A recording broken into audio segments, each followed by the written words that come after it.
Everything you believe about who makes your bourbon, why one bottle costs 3 times more than another, and what that beautiful label is actually telling you is built on a system designed so you never think to ask the right questions. This is the investigation the bourbon industry hoped would never reach your feed. Walk into any major liquor store in America right now. Count the bourbon labels. You will see 40, maybe 50 brands. Heritage fonts, founder portraits, promises of small batch craftsmanship, limestone filtered water, recipes handed down through 6 generations of Kentucky farmers. It looks like a thriving, competitive marketplace where dozens of independent distillers are fighting to put something better in your glass. That is an illusion, and it is an expensive one. 4 companies control the overwhelming majority of bourbon sold in the United States: Beam Suntory, Heaven Hill, Brown-Forman, Sazerac. Between them, they own dozens of labels designed to look like separate, competing brands. Jim Beam, Knob Creek, Basil Hayden's, Booker's, all Beam Suntory, all distilled at the same facility in Claremont, Kentucky. Evan Williams, Elijah Craig, Larceny, Rittenhouse, all Heaven Hill, all from the same distillery in Bardstown. Old Forester and Woodford Reserve, both Brown-Forman. Buffalo Trace, Eagle Rare, Blanton's, and every Pappy Van Winkle expression on earth, all Sazerac, all made at one distillery in Frankfurt. When you reach for a different bottle because your usual brand disappointed you last Tuesday, there is a real chance you are handing money to the exact same company that disappointed you. They know that. They designed the shelf to work that way. The competition you see is a set built by 4 companies who split the audience and share the revenue. But the consolidation is the boring part. What actually happens inside that system, the machinery they built between the barrel and your glass, is what they need you to never figure out. It starts with 3 words buried in the fine print on the back of almost every bottle you have ever bought. The TTB, the Alcohol and Tobacco Tax and Trade Bureau, governs what bourbon labels can and cannot say. Buried in those regulations is a loophole the industry has turned into a business model worth hundreds of millions of dollars a year. When a label says distilled by, the company named on that label made the whiskey, grain to glass. Their mash bill, their still, their hands. When it says produced by, that means something completely different. Blended, processed, handled. It does not mean distilled. When it says bottled by, you already know. Somebody poured someone else's whiskey into a bottle with their name on it. Most consumers never notice the difference between those 3 phrases. They sit in the same spot on the label. They use the same size font. They look identical unless you know what you are reading. The industry has built entire empires in that gap between what you assume and what the label actually says.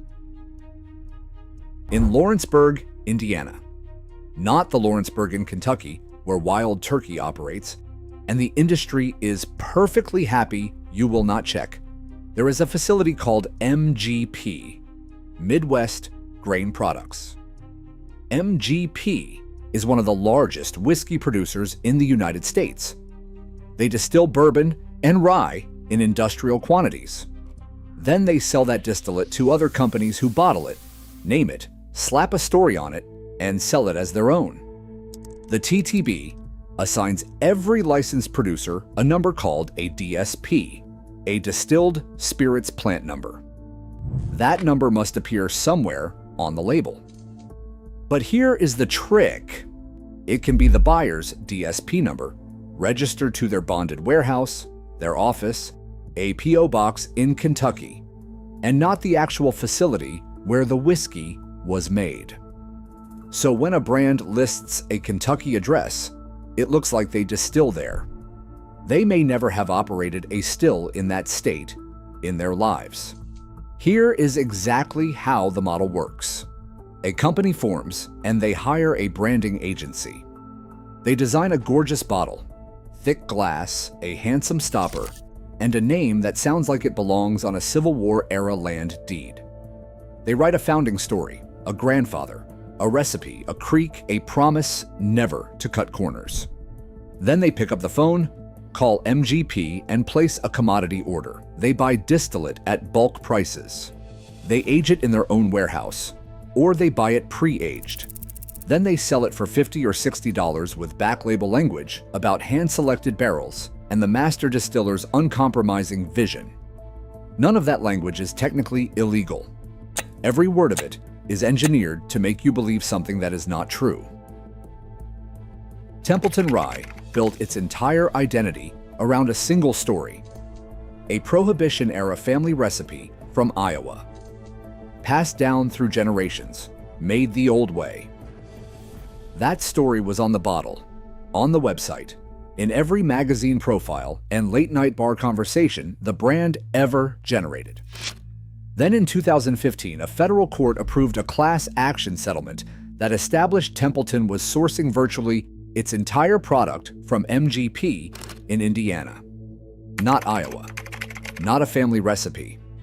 A commodity order placed at an industrial facility that was simultaneously supplying dozens of other brands. The settlement cost them $2.5 million. The brand barely flinched. Bulleit Rye was sourced from MGP for most of the brand's history. Bulleit is owned by Diageo, the British multinational behind Johnnie Walker and Captain Morgan, a company generating billions in annual revenue while presenting one of its products as a Kentucky craft story. High West, Redemption, Smooth Ambler, Angel's Envy before they built their own facility, all sourced, all produced by.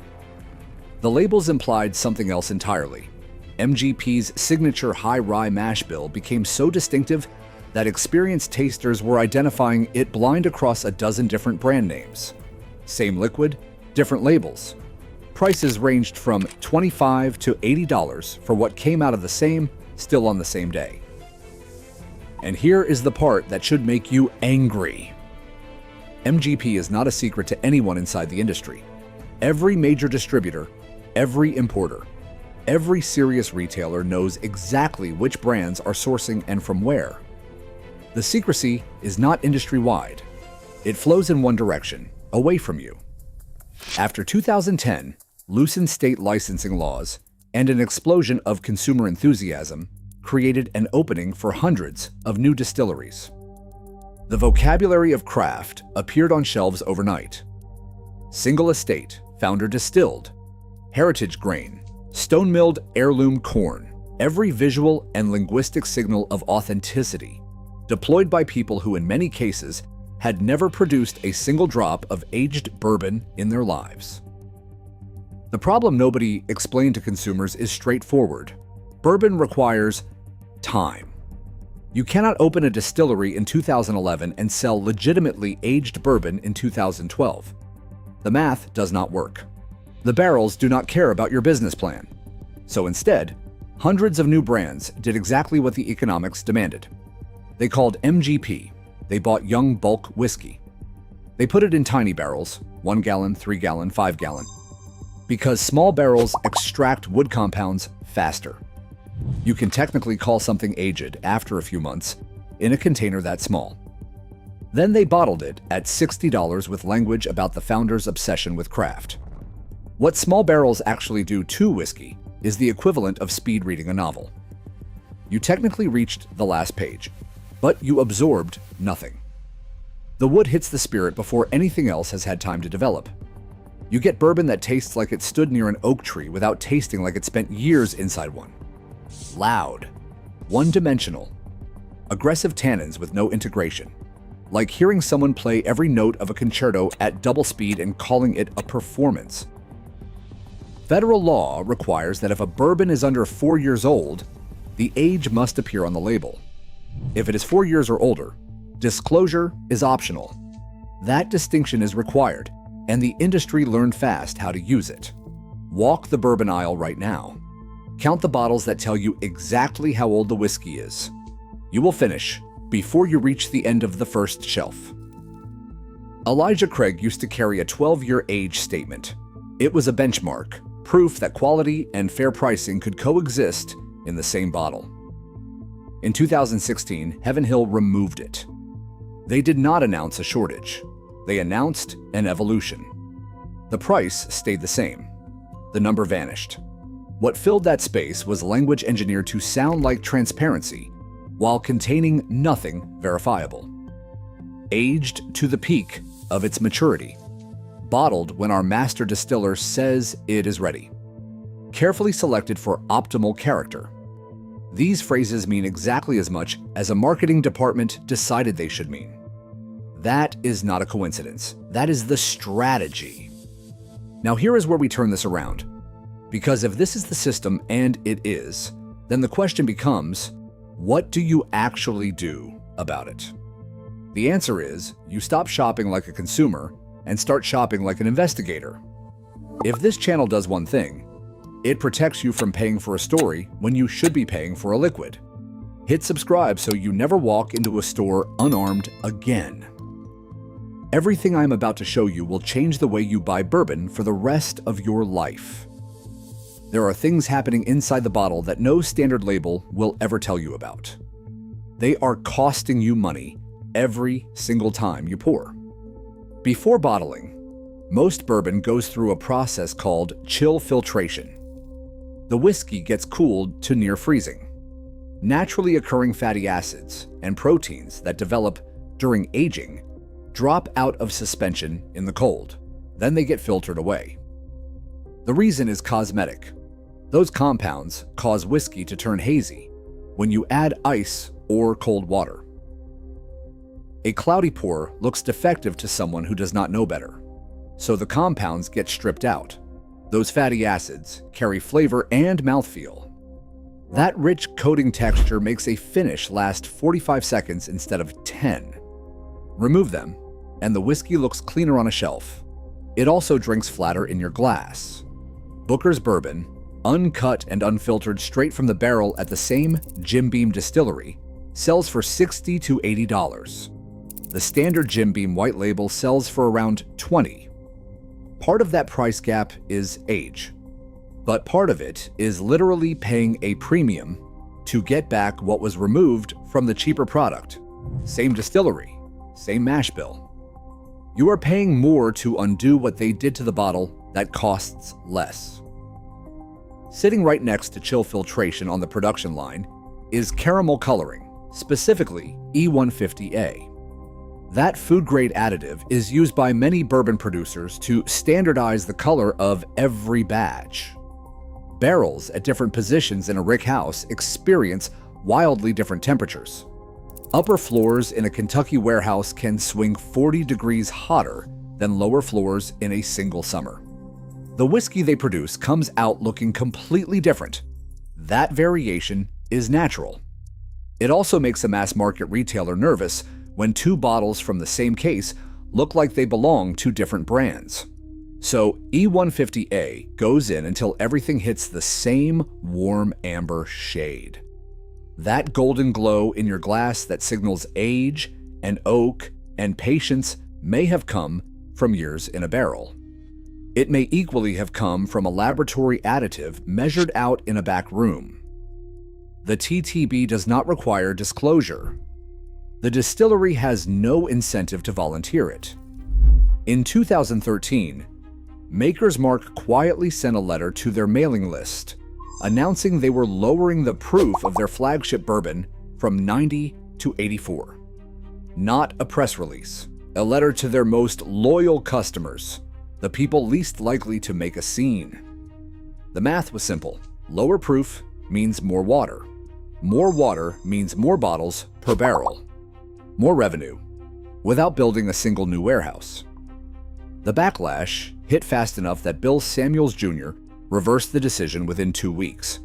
But the fact that they tried it quietly, banking on the assumption that loyal drinkers would not notice, tells you everything about how this industry operates when it believes nobody is watching. So here is your defense, and it has been sitting on the shelf the entire time. Every bourbon label carries a DSP number, which stands for Distilled Spirits Plant. You have probably walked past it 1,000 times. DSPKY 1 is Buffalo Trace. DSPKY 50 is Heaven Hill in Bardstown. DSPKY 354 is Wild Turkey. The TTB maintains a public database where you can look up any DSP number and see exactly who it belongs to and where they operate. Pull out your phone while you are in the liquor store. Search the DSP number on the bottle you are holding. If that number matches the distillery named on the front label, the brand is making what they are selling. If it points to a warehouse in Indiana or a P.O. box in a state where no whiskey has ever been distilled, you now know exactly what you are paying for and why the label says produced by instead of distilled by. But there is a better weapon, and almost nobody knows about it. It is called a single barrel store pick.